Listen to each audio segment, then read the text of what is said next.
Hey folks, I'm Will Brantley, editor of Realtree.com. Today we're going to be talking about tips for deer hunting in a really heavy acorn crop.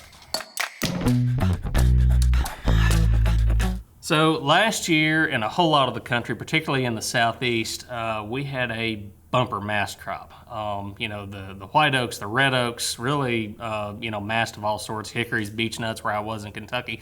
I know the guys down here in Georgia, they had a pile of acorns last year. And, it's kind of a double-edged sword, for the health of the deer herd. A heavy acorn crop is awesome. It puts a lot of fat on their bodies ahead of the rut.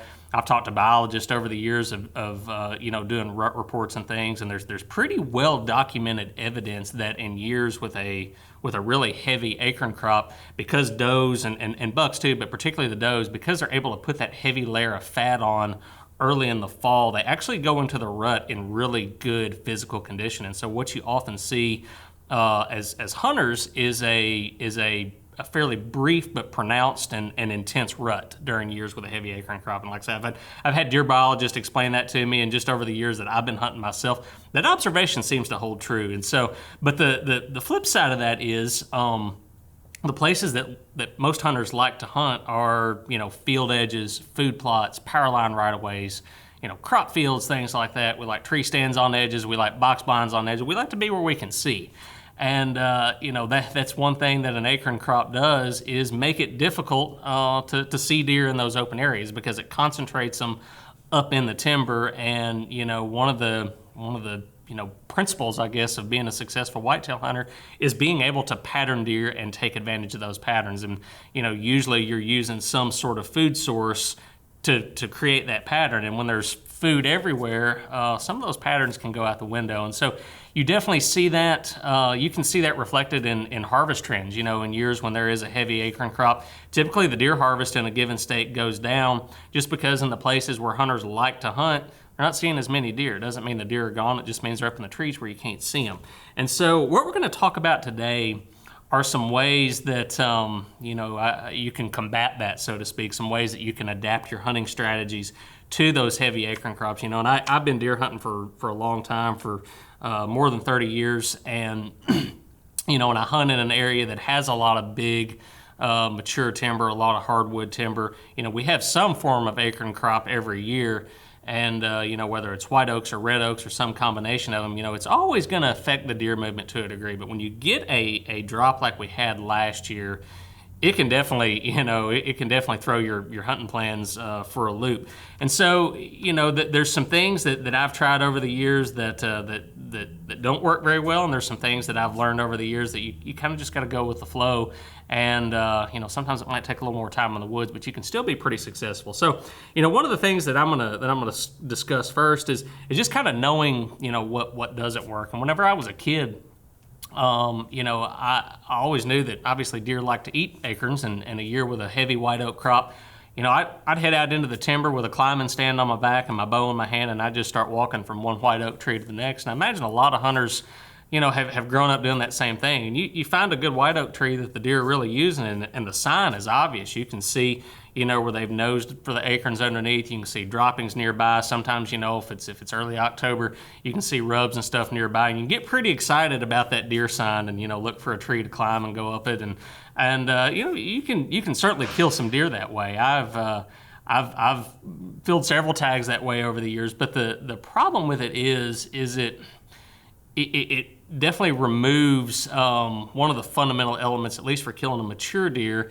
in that it's very difficult to stay undetected when hunting like that. One of the things that has helped me over the years in going from just filling tags with does and little bucks to killing better bucks on average is really kind of a change in mindset. When I think of an ambush point that I'm going to set up on a big deer, I want to think, how can I get in there and out of there without spooking deer? That's really my number one question that I'm asking myself. Where can I hunt this deer that I'm not going to be detected, so I can spend the hours required to finally get my shot opportunity? Well, when you're walking around the woods with a climbing stand on your back, or a saddle, or however you're hunting, yeah, you can definitely set up in a spot with a lot of deer sign and still see deer and kill deer, but you are very often giving yourself away to a lot of deer too. A whole lot of the time, in my experience, those deer are going to bed right next to a really active white oak tree. And the other thing that I find too, and I see this not only as a deer hunter but also as a really avid squirrel hunter,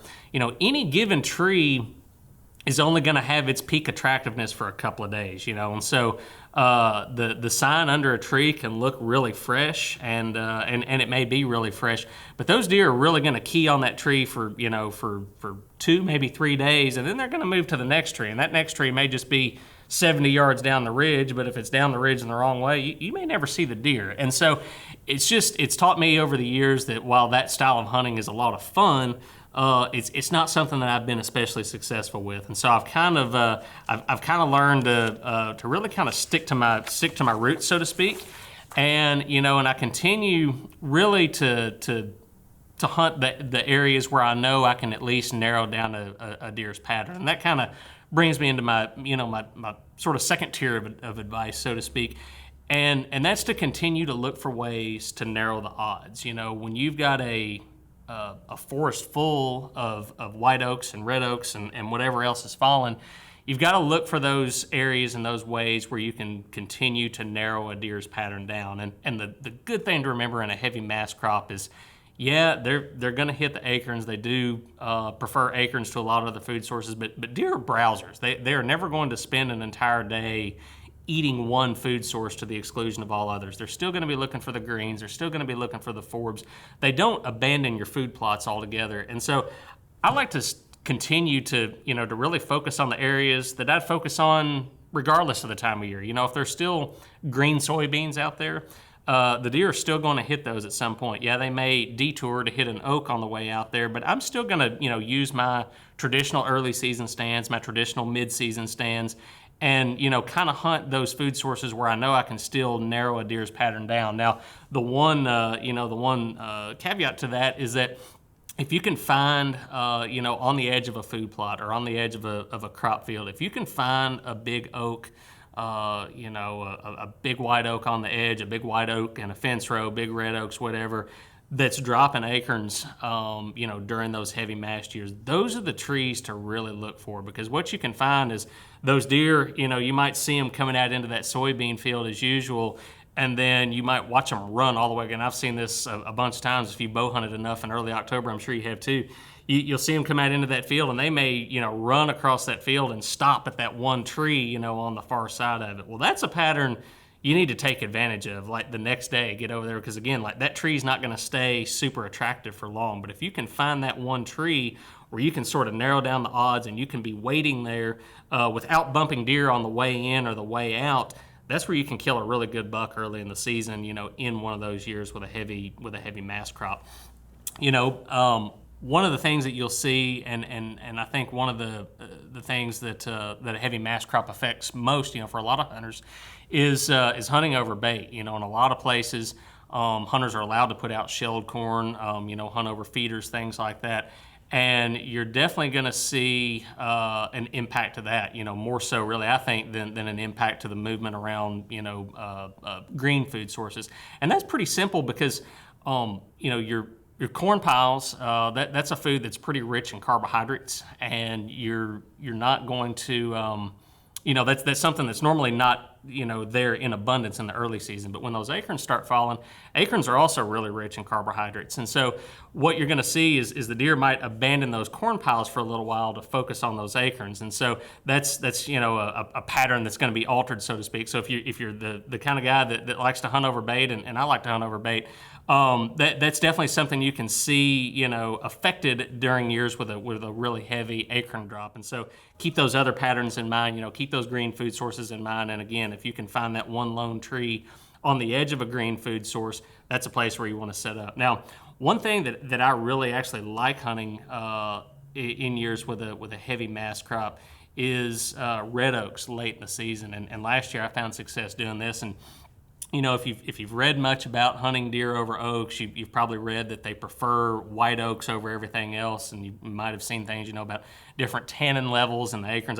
I don't know. I've never sat and eaten acorns and tasted the different ones, compared to each other. But it does seem like early in the season, deer do prefer white oaks over red oaks. But late in the year, I think the opposite is true. And, one of the reasons that happens is, when your white oak acorns hit the ground, they start germinating pretty quickly, and that seed is going to break down. It's going to make a root. But when red oaks hit the ground, they don't germinate until the following spring. And so they lay on the ground, they stay palatable all the way through the wintertime. And what what you find is those red oaks that might have been ignored early in the season, they suddenly get pretty attractive from Thanksgiving all the way through December, things like that. And so there again, I'm looking for those big red oaks, and in my part of the world, you find a lot of those big red oaks growing in your fence rows and things, on your field edges. And I'm definitely going to be looking for those things. And those are areas that I'm going to look for really even in the early season. I'm just going to make note of where those big red oak trees are. And then later in the season, I'm going to check them. If they've got good acorns on the ground under them in October, I know those acorns are still probably going to be there come November and December, and that's a good place to make a late season hunting plan. Hang a trail camera up there, put a cell camera out there, see what kind of activity you're getting. When you start seeing deer get on those acorns, get on that pattern pretty quick, because again, like once they get on them, they're gonna eat them up pretty quickly. So hunting in a heavy mass crop is it's definitely, I think it's easier in years when there aren't a lot of acorns in the woods. But me personally, I enjoy a heavy mass crop. It kind of gives peace of mind. You know that the deer are going into the fall in really good shape. Your squirrels and stuff, all your critters are well fed. A good mass crop is just good for the ecosystem. And so it's something that I look forward to. And if you just kind of learn to adapt with it, go with the flow, and recognize those kind of small patterns, you can be pretty successful out there.